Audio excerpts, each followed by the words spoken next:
Ontem, eu moro em Copacabana, né? E ontem à noite eu saí de casa. Esses últimos dias eu não tenho estado muito na rua, porque eu sei que tá uma situação um pouco caótica, né? A cidade muito cheia.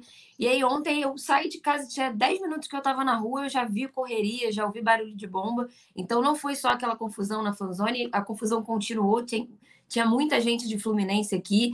E eu fiquei pouquíssimo tempo na rua, porque já vi que o clima não estava muito amistoso também, e eu não queria correr risco, né? A correria na praia, eu não cheguei aí na praia, mas eu estava numa rua muito próxima da praia e vi passando os torcedores, vi muita gente, e assim, não eram só homens, né? Que geralmente é quem está envolvido na briga. Muitas mulheres com camisa no rosto, né? Por conta do gás de pimenta, dava para sentir o cheiro de gás de pimenta, barulho de bomba a todo momento. E aí, do nada, começava uma correria, muita gente indo atrás de algo. Então, realmente está um clima muito tenso aqui em Copacabana, principalmente. Eu vi alguns vídeos ontem na Lapa também. A gente até está tentando contato com a polícia aqui para atualizar, porque depois daquela confusão ontem na praia, foram 3 detidos, 2 argentinos e um brasileiro, apesar da confusão gigantesca, mas foram só 3 detidos. E, segundo a polícia, todos pela briga. Eu vi um vídeo que as pessoas gritavam racista, racista, mas diz a polícia que foi somente pela briga, né? Mas, enfim, falando de futebol, né? O Fluminense encerrou agora a preparação para essa final, já está na concentração desde ontem no hotel, e o André deu coletiva, né? Falou sobre a expectativa, ele falou que vai ser o jogo mais difícil do ano. O Fluminense também segurou o André, né? O André é um personagem muito interessante dessa final, porque recebe uma proposta do Liverpool, decide ficar.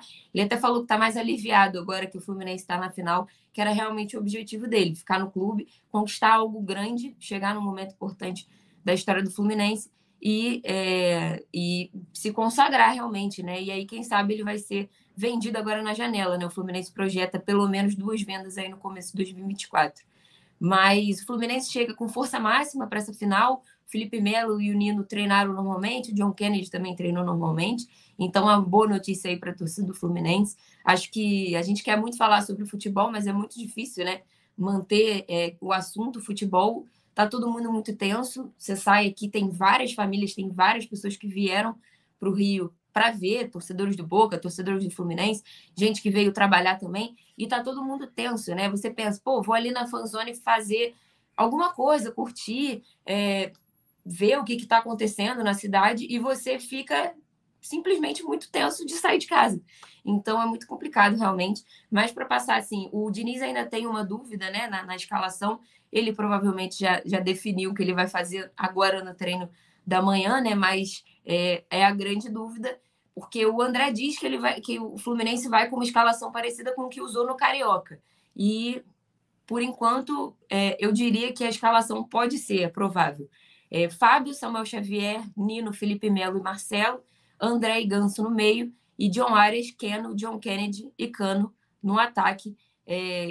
Por enquanto, isso que se desenha. Mas o Diniz ainda pode ter o Martinelli, o Alexander e o Lima disputando uma vaga ali no meio-campo, se ele quiser povoar mais o setor, né? O Cano falou, e o André também, que o Fluminense não pretende mudar muito o que vinha sendo feito no ano, né? Porque é uma final, o jogo contra o Boca, o Fluminense vai abrir mão do seu jogo. Então, vamos ver o que o Diniz tem para preparar aí pela frente. Uma formação muito ofensiva essa, PVC. Eu tô achando por alguns telefonemas agora há pouco, não dá para cravar nada, Luísa. Eu tô achando que vai jogar o Martinelli. É um achômetro. Então, essa é a dúvida, né? Se vai. Eu acho que desses 3 que brigam no meio, o Martinelli é o favorito, mas tem. Tá essa dúvida, assim, se ele vai botar mais gente no ataque ou no meio-campo. Porque assim, o Alexander não vai jogar. A formação parecida com o do Carioca, a formação da final do Carioca, quando foi o primeiro jogo oficial do Marcelo como titular, né? O Marcelo chegou para o primeiro jogo da final do Carioca, mas jogou mesmo o segundo jogo. E aquela formação foi Fábio, Samuel Xavier, Nino, Felipe Melo e Marcelo, André e Alexander, Arias, Ganso, Keno e Cano na frente. Então, formação titular com 2 volantes. Só que o Alexander jogou na terça-feira. O Alexander não vai para o jogo. Aí a informação, a comissão técnica do Fluminense entende que depois das 2 lesões que o Alexander teve, ele não voltou a jogar no mesmo nível. Ele vinha brilhantemente desde a final do Carioca até o jogo contra o Cruzeiro, aí ele teve uma lesão no joelho. Quando ele estava perto de voltar a campo, ele teve outra lesão do joelho no treino, então isso atrasou o retorno. Quando retornou, não voltou no mesmo nível. O Martinelli, depois da final da Libertadores, vale a lembrança, na final da Libertadores, o Fluminense jogou com o John Kennedy, com a formação exatamente igual ao que a Luísa deu agora, com o John Kennedy na frente. Só que depois do jogo contra o Internacional em Porto Alegre, o John Kennedy teve uma lesão, saiu do time, voltou depois, e nesse período houve 6 jogos, dos quais o Martinelli jogou em 4 como titular. E não jogou o último, porque o último foi o jogo do time reserva. Então, por isso o Martinelli não jogou na terça-feira. Dá a entender, para minha cabeça, mas é um achômetro, que a chance do Martinelli jogar é muito grande. Já o PVC vai detalhar isso para a gente também na nossa prancheta. E tem um dado que é para lá de forte, curioso, e o Olé acho que foi um dos que destacou, eu acabei de checar e procede. O Boca Juniors na Libertadores inteira tem o mesmo número de gols do que o Germancano, que é o artilheiro da competição. 12 gols tem o Cano na Libertadores, o artilheiro, 12 gols tem o Boca na Libertadores inteiro, o Boca que foi passando sempre nas penalidades máximas. Impressionante esse número, PVC. Impressionante. E o Cano tem aquele número mais impressionante ainda, que é 74% dos seus gols são em um toque só. Aí você fala assim, não, mas centroavante é assim mesmo. Pega o Ener Valencia, não é. O Ener Valencia domina, protege, abre, finaliza. 3 toques, 4 toques, 5 toques. O Cano, um toque só. A cada 4 gols, 3 são assim. E eu cheguei a fazer um levantamento desses gols do Cano para fazer um raio-x de perna direita e esquerda. Realmente é impressionante esse número de vezes que ele é o jogador. O Tite diria que é o jogador terminal, Luísa.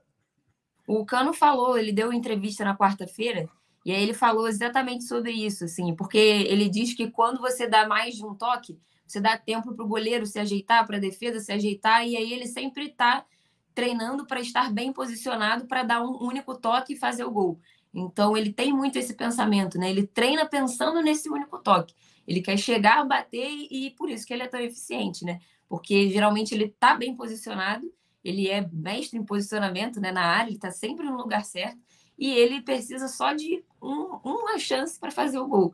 Então, isso é algo que ele realmente foca e treina para ser eficiente. Só para aproveitar aqui a notícia agora, sim, a polícia retornou o nosso contato e eles falaram o seguinte: ontem realmente foram 3 presos na confusão da Fanzone, 2 argentinos e um brasileiro, e aí teve um tumulto no início da noite, que eles falam, na Avenida Atlântica, né, na praia também, e foram 5 torcedores argentinos e um brasileiro detidos também, então o total são 7 argentinos e 2 brasileiros detidos pelas confusões de ontem. Então, isso para amarrar aí o que a gente estava falando. Oi? Tudo Copacabana, né? Na Lapa ninguém foi Copacabana. preso. Não, eles só falam das ocorrências em Copacabana. Então, são 9 pessoas no total presas, detidas, depois das confusões de ontem. Atualização importante que a Luísa Sá traz para a gente desses episódios de violência. Lembrando que para você que está chegando agora, foi convocada uma reunião para agora, 11h30 da manhã, entre dirigentes da Conmebol, CBF, AFA, Fluminense e Boca Juniors, para tentar, de alguma forma, organizar e coordenar medidas de segurança para, pelo menos, diminuir esses episódios de violência no Rio de Janeiro. Última informação sobre o Fluminense do Cano, a gente vai continuar falando da final da Libertadores, mas o Bruno Braz traz uma reportagem interessante de como o Cano, agora na parte final da carreira dele, enfim, está recebendo um reconhecimento que nunca teve na Argentina, país no qual a gente, aqui por anos, né, no Brasil, não entendia, como é que a Argentina não convoca o Cano? Que loucura! E de 1 ano e meio, mais ou menos, para cá, no Fluminense, principalmente, é que ele passou a ter esse reconhecimento. Reportagem do Bruno Braz aqui no All Sport trata sobre isso. É curiosa essa situação, PVC. Fala o nome de um grande centroavante argentino que foi técnico no Brasil. Nome de um grande centroavante argentino que foi técnico no Brasil. Eu sou péssimo de memória, fala aí. Hernan Crespo. Ah, é verdade. Grande. Não quis o Cano no São Paulo. Ah, é? Disse que não tinha intensidade. Não tem intensidade, não quero no São Paulo. Ele não quis o Cano no São Paulo, Crespo? O Crespo não quis o Cano no São Paulo. Meu Deus do céu. Atenção, É um grande São Paulo, informação importantíssima do PVC. Porque, assim, é mais valiosa essa informação, levando em conta que o Crespo é um grande centroavante argentino da história que foi técnico no Brasil. E ele, na época que o Vasco desceu para a Série B, o Crespo não quis o Cano no Brasil, o Cano no São Paulo. Impressionante. Bom, o tempo mostrou que ele não estava muito bem condicionado, enfim, não olhou as coisas certas para tomar essa decisão, porque no Fluminense é um absurdo que ele tem feito, concorrendo, inclusive, no mundo inteiro para ser o goleador da temporada, Luiz. Impressionante os números do Cano. Ele é realmente impressionante. Eu lembro da saída dele do Vasco, né? O Vasco não queria pagar o que ele queria receber, e o Fluminense chegou ali, foi... O Mário Bittencourt até perguntou para o Diniz na época. O Diniz nem estava no Flu ainda, estava o Abel. E o Mário perguntou para o Diniz, que trabalhou com ele no Vasco, e foi muito bem recomendado. E só mudou 600 metros. Inclusive, isso é uma informação boa também. O Fluminense e o Boca se preparam a menos de 1 quilômetro de distância, né? O Boca está no CT do Vasco. E o CT do Fluminense é a mesma rua de acesso.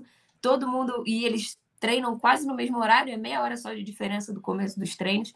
Então, o Cano fez só esse caminho aí que a gente faz também para chegar no CT do Fluminense e trocou um pelo outro, né? É engraçado que às vezes você está no campo do Fluminense, você consegue ver a bandeira do Vasco no fundo. Não chega a ser Palmeiras e São Paulo, que é a porta colada, mas é realmente muito próximo. E as equipes se preparam também com essa distância quase nenhuma, né? Ali na chegada. Então, isso é interessante, né? Dessa final também. Mas tudo, a imprensa argentina também. Eu lembro, o CT do Fluminense, ele já passou por várias mudanças, né? O Fluminense abriu o CT em 2016 e a Argentina treinou lá durante a Copa América. E ainda o acesso era muito confuso, era pela mesma rua que é atualmente, mas não era asfaltada. Aí a imprensa argentina fez várias matérias falando sobre o acesso, falando que era perigoso, era uma rua realmente cheia de lixo, às vezes tinha porco na rua, e agora está tudo tranquilo, está tudo asfaltado. O CT do Vasco é ali também, porque é perto da Cidade de Deus, né? Para quem não conhece a localização, então era uma área realmente que não tinha muita coisa, hoje em dia já tem, os clubes fazem ações com a Cidade de Deus para ficar tudo tranquilo ali, né? Então, a imprensa argentina já passou ali por poucas e boas. Eu lembro uma matéria do Olé com desespero total e pânico chegando no CT do Fluminense na época. Então... Vanderlei Luxemburgo. Vanderlei Luxemburgo passou apuro ali. Quando era técnico do Vasco, ele um dia tinha trânsito na Ayrton Senna, ele tentou sair por trás, meteu no Waze, saiu. Quando ele chegou, tinha o cara com uma metralhadora na frente dele. Falou: Vanderlei, pode passar! É verdade essa história. Ali já foi palco de grandes momentos perigosos. E ali, e até uma coisa curiosa, né? Metido a carioca aqui, Luísa. Essa região, mais ali para Belardo Bueno, ficou tudo Barra Olímpica, né? Tudo virou Barra da Tijuca. Eu brinco que a curva da Vitória no velho autódromo de Jacarepaguá ficava em Curicica. O autódromo era de Jacarepaguá, mas a curva da Vitória era em Curicica. E hoje é Parque Olímpico da Barra. Então a gente fala que o CT do Fluminense fica na Barra e o CT do Vasco fica na Barra, mas os jornais argentinos dizem: Boca Juniors faz sua última atividade no CT da Cidade de Deus. Porque na prática está ali na beira da Cidade de Deus. Então, no noticiário argentino, é o CT do Vasco na Cidade de Deus. Com o nosso PVC 021, eu agradeço a participação da Luísa Sá, repórter do All Sport. Se tiver mais informações, claro, você atualiza durante o dia. Sei que final de semana de trabalho promete. Quem sabe a gente também te receba segunda-feira para falar quem foi o campeão da Libertadores, Luísa. Muito obrigado, viu? Beleza, obrigada, gente. Até a próxima. Agora de tarde tem coletiva lá no Maracanã, Fluminense, Boca, tem reconhecimento de gramado. Então, o dia ainda tem muita coisa para fazer. O dia vai ser longo. Promete. Feriado promete com véspera de final de Libertadores.